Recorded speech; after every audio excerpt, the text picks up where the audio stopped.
What's up? What's up? What's up? This was Hendo. We back. We with the reactions. This is my favorite video debunking this whole fucking argument about the GOAT debate. So this is the GOAT comparison between the media GOAT and the real GOAT. James beat the Golden State Warriors to win the third championship of his career. In LeBron's own words, that one right there made me the greatest player of all time. That's what I felt. Reasons. I was like, that one right there made you the. And that's why he not the greatest, bro. That's the other reason.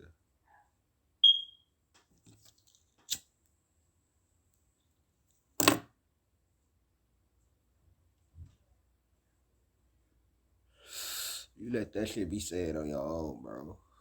Greatest player of all time. But did it? Is everything since that moment simply icing on LeBron's cake? Or is LeBron destined to finish his career in Michael Jordan's shadow? We've all heard the arguments from LeBron supporters. He's bigger, he's stronger, he's faster, he's more durable. And from Jordan supporters. Michael Jordan was merely 6-0 with 6 MVPs in the finals. But the GOAT debate isn't as simple as the pundits make it seem. There are a number of factors relevant and determined enough to get you into the conversation. When we're finished with this video, it'll be plainly obvious that one guy comes to the court. So let's evaluate the criteria that matter, and we'll start with individual accomplishments. We gonna go past all this shit. Take a look. Jordan had more regular season MVPs, twice as many finals MVPs, 9 more scoring titles, and several more selections to the NBA's all-defensive team, including once being named Defensive Player of the Year. LeBron has more All-Star appearances, but that's largely due to his having played more seasons. In fact, when taking into account... Now you see that, right? What on earth would make niggas think that LeBron is better than Jordan? If this is all y'all care about. I don't just care about this shit, but if this is all y'all care about. You got 5-4 MVPs, finals MVPs, 6 to, well, that's 4 now. Scoring titles 10-1 still. NBA All Defense still 9-6, and All-Star team is 18-14. So he got one more championship.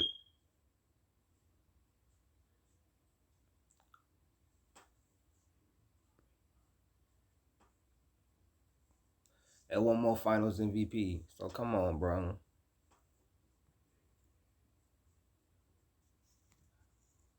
Being named Defensive Player of the Year. LeBron has more All-Star appearances, but that's largely due to his having played more seasons. In fact, when taking into account retirements and major injuries, Jordan essentially played 13 seasons compared to 17 seasons for LeBron, making Jordan's significant lead in accomplishments all the more impressive.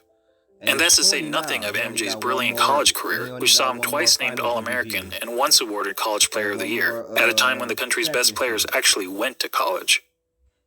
So regardless of whether you're a LeBron fan or MJ fan, you have to give the accomplishments checkmark to Jordan.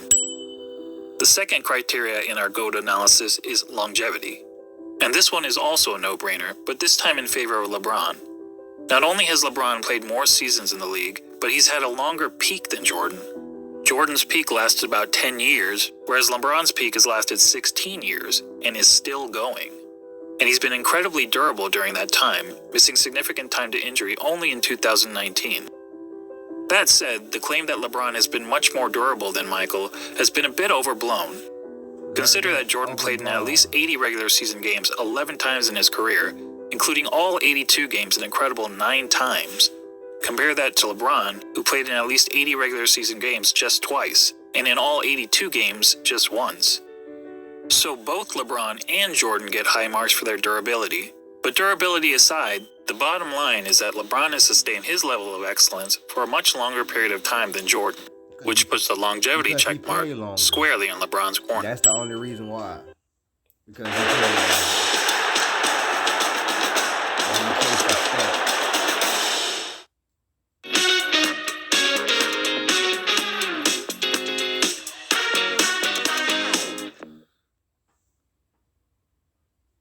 That brings us to the third GOAT criteria.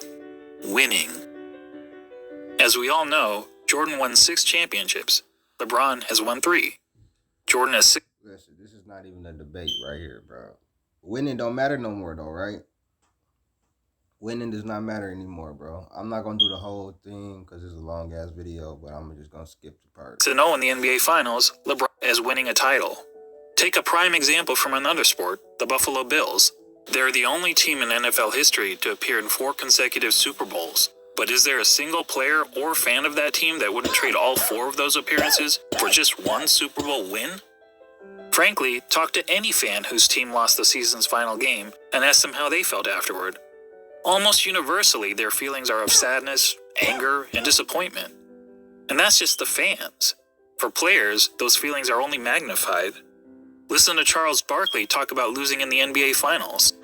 And I was just in shock when it was over because I was frustrated because I couldn't wheel my team past Michael and the Bulls. And first of all, I don't think I've ever gotten over it, number one. But that was traumatic, and it's painful. Game. Hello? You play to win the game. Now back to Jordan and LeBron. As mentioned, on basketball's biggest stage, the NBA Finals, Jordan was 6-0. LeBron was 3-6. And frankly, that doesn't even show how lopsided their records really are. In terms of individual finals games, Jordan was 24-11. LeBron is 18-31. And that's because in 4 of his 6 finals losses, LeBron's team hasn't even been competitive. Twice he got swept, and 2 other times he lost 4-1. That includes being on the wrong side of the 2 most lopsided finals by margin of loss in NBA history. Of course, LeBron fans will tell you that the only reason for LeBron's poor finals record is that his competition was so tough. Ironically, some of these same fans criticized Jordan for losing early in his career to a Celtics team stacked with 5 Hall of Famers, and they conveniently gloss over the fact that LeBron reached the finals so many times in part because the competition in his own conference was so weak. During the vast majority of his career, LeBron played in what many dubbed the Leastern Conference because the East was so much weaker than the West. On the other hand, during Jordan's playing days, the East was generally considered the stronger conference, as Jordan had to battle through hard-fought rivalries against the Bad Boy Pistons, Patrick Ewing's Knicks, the Shaq Penny-led Magic, and Reggie Miller's Pacers. That said, if you want to blame LeBron's failure in the finals on the level of his competition, I won't argue with you. But let's also not blow it out of proportion. If you look at the average number of wins of their finals opponents, you'll see that LeBron's finals opponents averaged 60.8 wins per season, whereas Jordan's finals opponents averaged 61.2 wins per season. So as it turns out, both players face stiff competition in the finals. But a big reason we don't hold the 93 Suns, the 96 Sonics, or the 98 Jazz in the same regard as some of LeBron's finals opponents is because, unlike LeBron's adversaries, Jordan's opponents never actually won the Larry O'Brien Trophy. Which goes to my original point, that the difference between winning the title and finishing runner-up is huge. And the reason those teams never won the title? This guy. Look, I'm not trying to say that Jordan's opponents were as good as the Warriors teams that LeBron faced 4 times in the finals. The truth is that Jordan never played a juggernaut quite like that. But there's a pretty good reason for that. Why? Jordan's Bulls were the juggernaut. They were the team winning 70-plus games. They were the team. You get it? They were the team. They were that team, bro. With the target on their back every championship. Only Winning is not even points, assists, rebounds, steals, blocks, field goal percentage, free throw percentage, and turnovers. And we'll focus on per-game stats rather than cumulative stats, since cumulative stats, such as total career points and total career assists, really speak to longevity, which is already its own category of the GOAT analysis. Per-game stats, on the other hand, is more of an apples-to-apples comparison. I just want to get to this part of the video, show this shit, and then I'm done with this video. So looking at the 8 traditional stats, we see that Jordan leads LeBron in 5 of them. Points per game, steals per game. Now, as you can see, points, steals, blocks, free throw percentage, and less turnovers. Blocks per game, free throw percentage, and fewer turnovers. LeBron leads in the other three: assists per game, rebounds per game, and field goal percentage. But that's a pretty simplistic way of looking at statistics. What if we instead turn to analytics? Probably the most well-known analytic stat is player efficiency rating, or PER for short.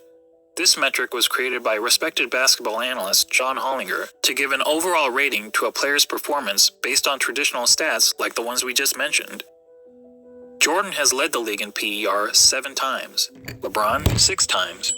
Jordan has finished top 3 in PER 10 times, LeBron 9 times.